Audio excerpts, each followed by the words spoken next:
Hello and welcome to the Drill Down, where we relentlessly expose and investigate cronyism and corruption in the federal government and Washington, D.C.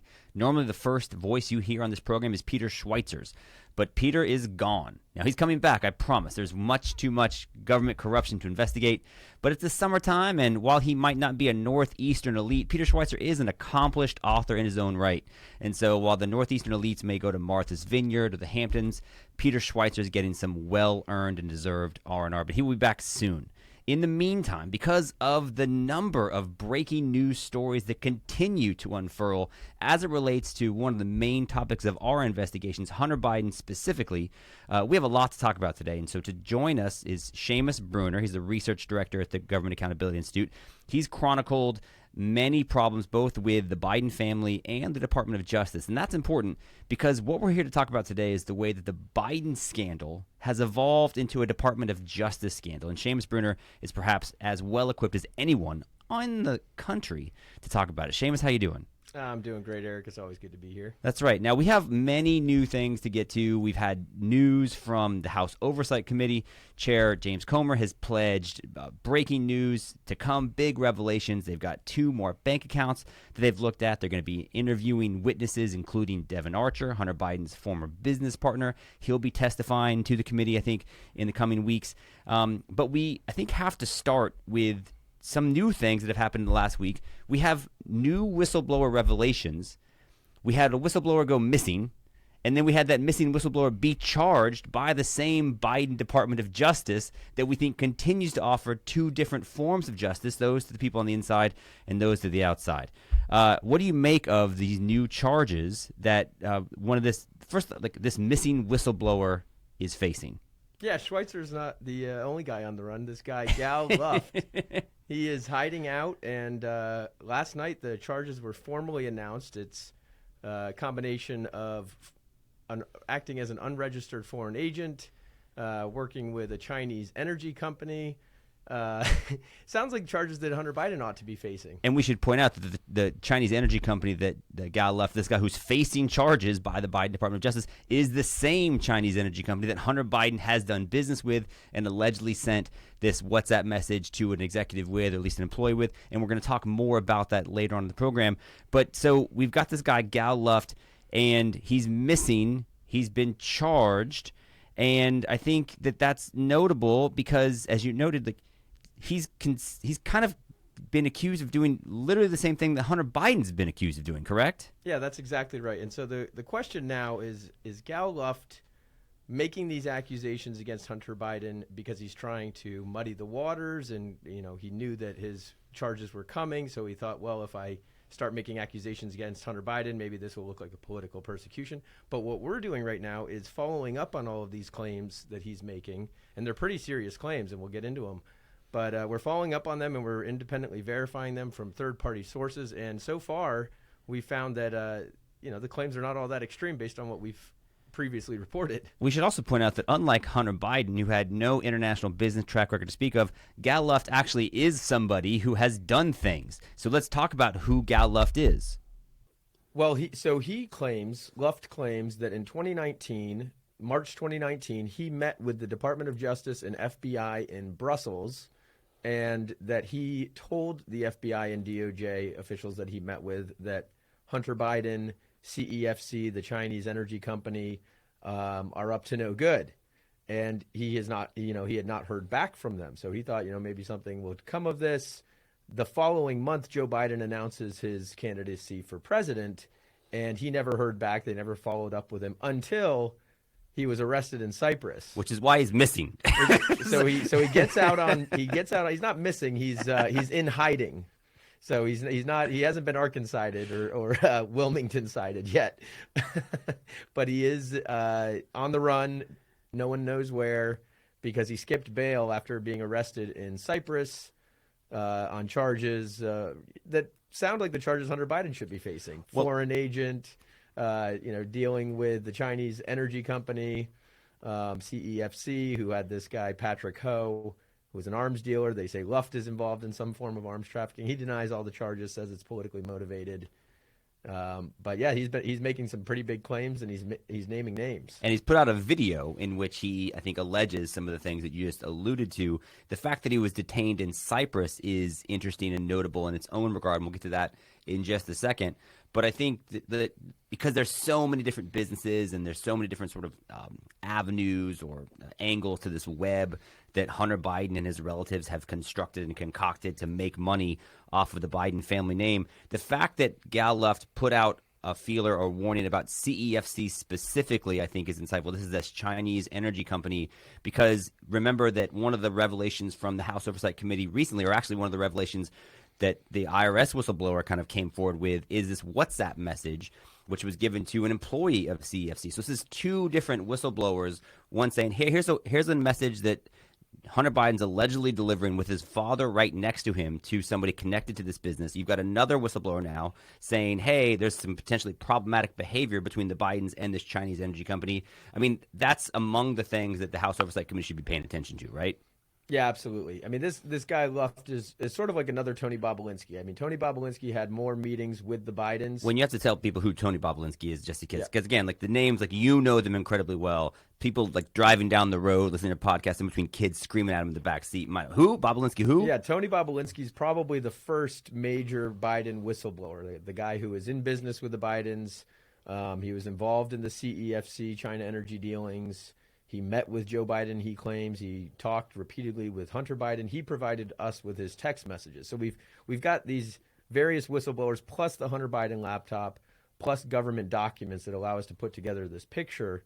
Tony Bobolinsky provided a good chunk of the picture with his messages. That's where you get, the 10% to the big guy. And so this Luft character is just another person who knows how the Biden business operated. We can confirm independently was in business with Biden associates and the Chinese energy company guys. And when he went to the FBI to tell them that this looks corrupt, they arrested him. So he was arrested in Cyprus. And by the way, we have other news that we want to point out about the big guy, which is another revelation from these whistleblowers. And it's interesting because, and just when we talk about like revelations and breaking news, it was reported last week that one of the breaking news things from the Hunter Biden laptop was this picture of him driving 170 miles an hour in a Porsche. It's news because someone's reporting on the fact that it existed in the laptop, but that picture has existed on the laptop for a long time. And I think it's important to think about the whistleblower testimony in the same context. There's 212 pages of just one whistleblower, which is just filled with nuggets. And many of these have not been reported on. That's one of the things we're going to talk about on this podcast. But the fact that this other whistleblower, Gal Luft, was detained in Cyprus. What is it about Cyprus specifically that's relevant to us, that our research has uncovered? Well, Cyprus is this tiny island that's over near Russia and Ukraine, and it's a money laundering hotspot. It's where the Russian and Ukrainian oligarchs go to hang out, and it's where they bank because you never know what's going to happen with a Russian or Ukrainian bank. So it's sort of a safe place for money. That's fair. Yeah, it's a smart move. It's a safe place for money, but it's also, Joe Biden is pretty close with the former president of Cyprus, and now the current president of Cyprus is, guy from that. And we say when he's close, like he's hosted this guy for a dinner reception at the UN General Assembly. Joe Biden visited the former president of Cyprus in the hospital in New York when he's hospitalized in 2014 when Joe Biden was vice president. So they have a long-standing, Joe Biden specifically has a long-standing relationship, which is interesting in and of itself in the sense, like this is another place that's kind of connected to Hunter Biden's schemes, that Joe Biden seems to have some personal relationship with the people in charge of the country, but we'll kind of move past that. So he's connected with the president. Right, and it's a country that would be more corrupt than, let's say, Brussels, Belgium. And the fact that Luft was arrested here, it raises questions about how politically motivated the prosecution could be. The DOJ has not released Luft's indictment, so he's calling on them to release this indictment so that the truth can come out.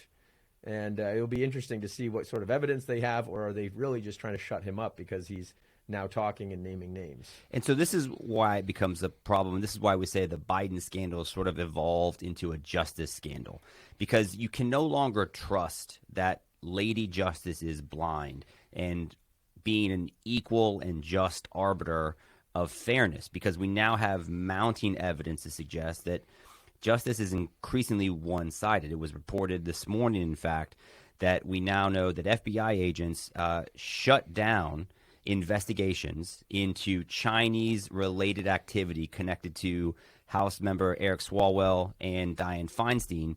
We know about the Eric Swalwell and the Fang issue. Dianne Feinstein had a staff member connected to people known to be Chinese espionage assets, and active investigations were opened. And then after a certain amount of intelligence was collected, investigations were shut down, it was reported today, and instead they gave what's known as defensive briefings to Eric Swalwell and Dianne Feinstein, essentially ending the investigations and kind of giving them a heads up. Now, Dianne Feinstein, Eric Swalwell, both members of the intelligence committees in their various entities of Congress, so they have some power of the purse, they have some influence over DOJ. It's been suggested that might be one of the relevant details. But the other aspect that's relevant is the FBI did exactly the opposite with Donald Trump when it came to Operation Crossfire Hurricane. Yeah, that's exactly right. The FBI and DOJ, we've seen now time and again, and every week it seems there's some new scandal engulfing them. Now they come so fast that you forget about them. But I mean, just going back to the 2016 operation, they were trying to create connections between Donald Trump and Russia. Not only were they with an erector set. Right. So what this shows is that just like in 2016, they put their fingers, FBI, DOJ, put their fingers on the scales, tried to help a candidate. Now with Luft's allegations, and now Miranda Devine is the one who got the exclusive video. She's been posting documents corroborating some of Luft's claims. For example, the thing I was very curious about was, did this March 2019 meeting happen in Brussels between the Luft whistleblower and the FBI officials? Which is Luft's main allegation, that he briefed the FBI about the Biden activity and the nefarious nature of it with CEFC. Right. And one of the guys is Daniel Rickenthal, who is with the DOJ, and he's allegedly at this Brussels meeting. Now, that guy had worked on the Patrick Ho indictment, which Patrick Ho is of CEFC. So that was in 2018. And when Patrick Ho's indicted, his first call is to Jim Biden looking for Hunter. Right. Yeah, Patrick Ho had paid Hunter Biden $1 million to help him get out of these charges of bribery. Hunter Biden is a lawyer, not a criminal attorney necessarily, but Patrick Ho thought that Hunter Biden's criminal defense is a Better Call Saul situation. He needed looking a criminal for Hunter. attorney. Yeah. So Patrick Ho calls Jim Biden looking for Hunter. He pays Hunter Biden $1 million, and the guy who's prosecuting him is this Rickenthal guy. Well, that's in 2018. The next year, March, only actually several months later, Luft is in Brussels, March 2019, telling Rickenthal about CEFC, about how they're paying Hunter Biden. Rickenthal should be the kind of guy who knows, oh yeah, this is who Hunter calls the spy chief of China. Maybe we should look into these claims. Not only do they apparently not look into those claims, Joe Biden announces for president the next month. If he had been Donald Trump and they were doing it like 2016, either they would have selectively leaked and said, no, look, this guy can't be president because he's got these shady ties to an adversary of the United States. They don't do that at all. In fact, they apparently cover up. And I mean, it's been now years, and we only get tax charges against Hunter Biden, not foreign agent, not dealing with the Chinese Communist Party, taking some $31 million. Right. And part of the reason for that is because it's not just FBI agents in Brussels that chose not to pursue information or actionable intelligence against Hunter Biden. We now know from the IRS whistleblower, and this is again on page 18 of 212 pages worth of his testimony, but the IRS whistleblower talks about how on December 3rd, 2020, so this is after the election of Joe Biden. So we're now talking about President-elect Joe Biden. They have a 12-hour meeting with the U.S. Attorney's Office in Delaware. And the U.S. Attorney congratulates the team for keeping the investigation into Hunter Biden and his taxes a, quote, secret. Now, this AUSA is in and out of, or the United States Attorney is in and out of the meeting, but they said that they outlined their plan to want to investigate Hunter Biden's associate, Rob Walker. So Rob Walker is the guy that has worked closely with Hunter Biden. He's been, I think his wife has actually worked with Jill Biden before. And so this is a guy that's integrally involved in both the Biden personal and professional enterprises. And so it says among the things we wanted to question Walker about in an email was his email that says 10 held by H for the big guy. He says we had questions like who was H, who was the big guy, and what's his percentage. So they want to investigate, are we holding 10% for Joe Biden? And this is the key.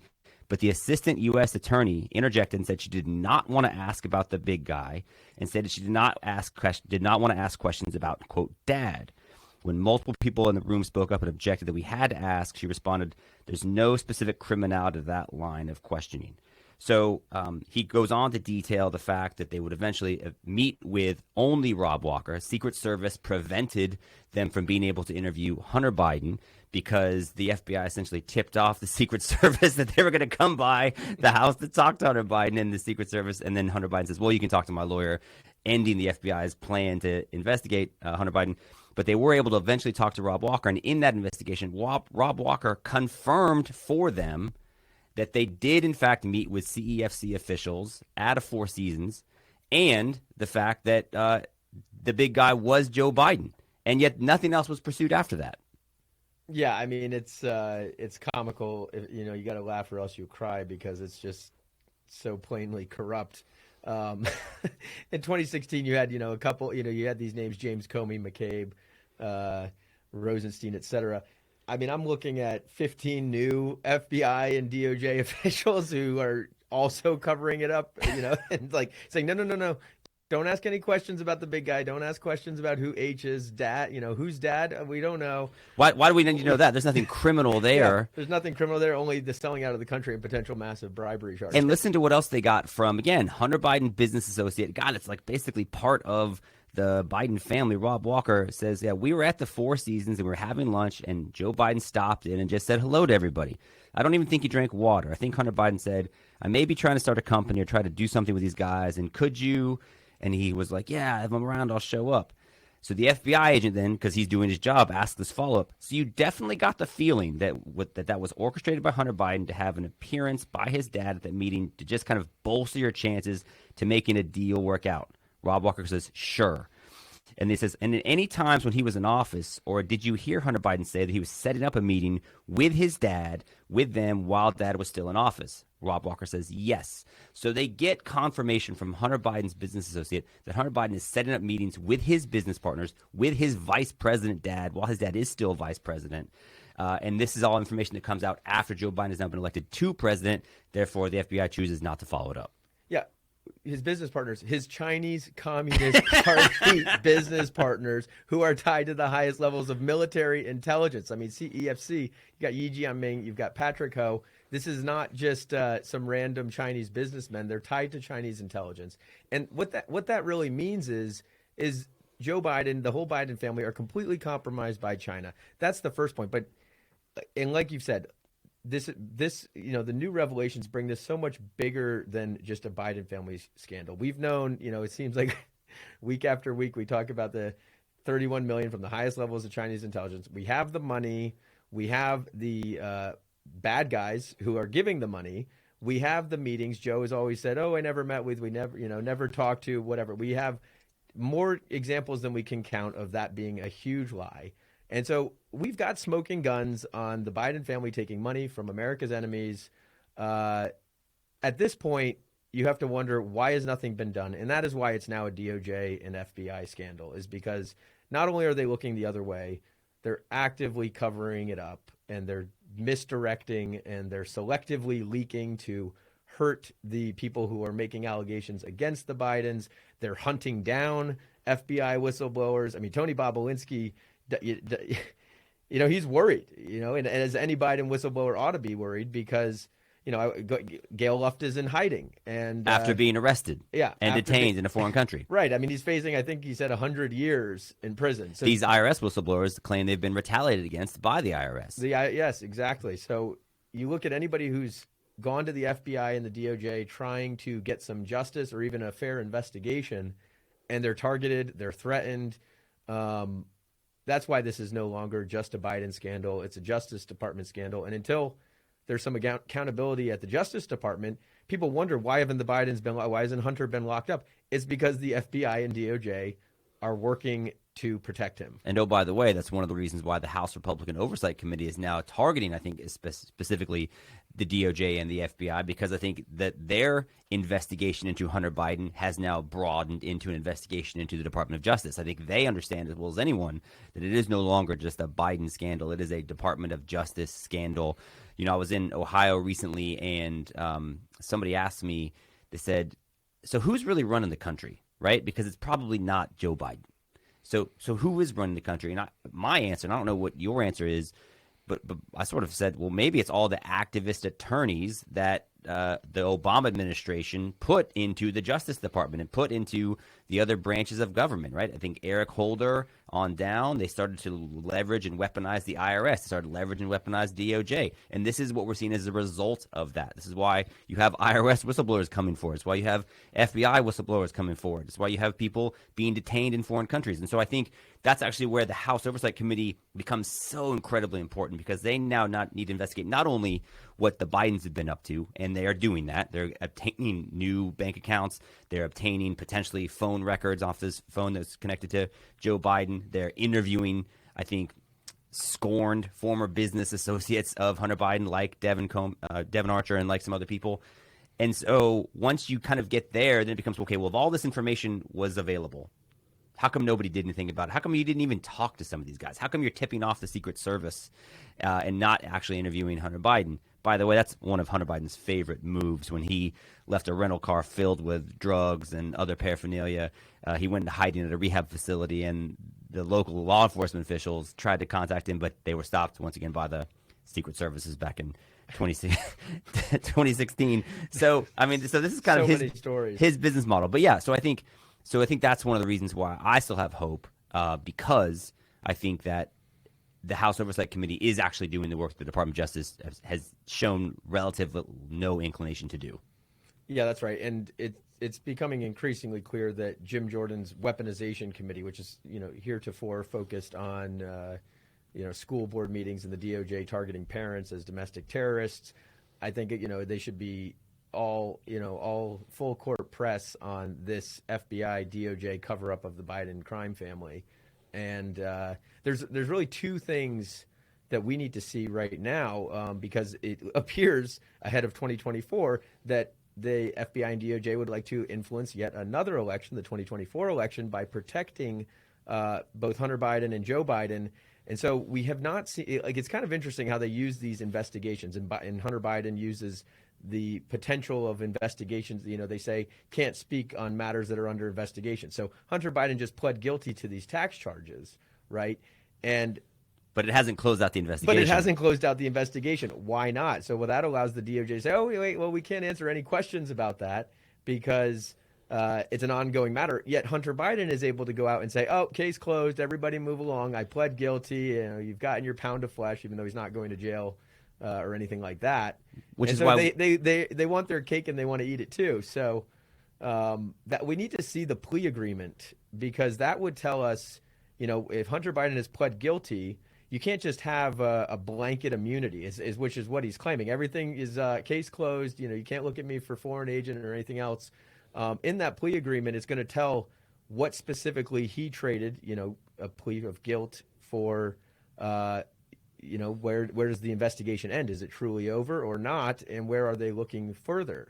The other thing is David Weiss, the U.S. attorney from Delaware, who has been more or less slow walking this investigation for years.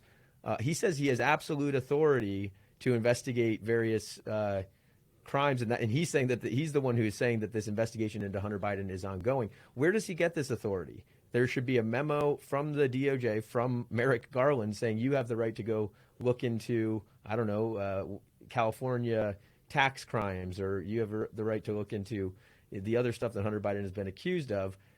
That will tell us how involved Merrick Garland is in all of this. Well, no, by the way, Merrick Garland and FBI Director Chris Wray are scheduled to speak to the House Oversight Committee in the coming weeks and days. And so I think, that's the next phase of this. That's how this transitions from a Biden investigation to a justice investigation. And sadly, as we wrap up, I think the main takeaway from all this is both are worthy of investigation. There's multiple angles, multiple, aspects, lots of evidence of wrongdoing across the board. And we are grateful for the work that the House Oversight Committee continues to do. We're also very grateful for you to continue to check out this podcast. The numbers continue to climb. The reviews continue to come in a very favorable way.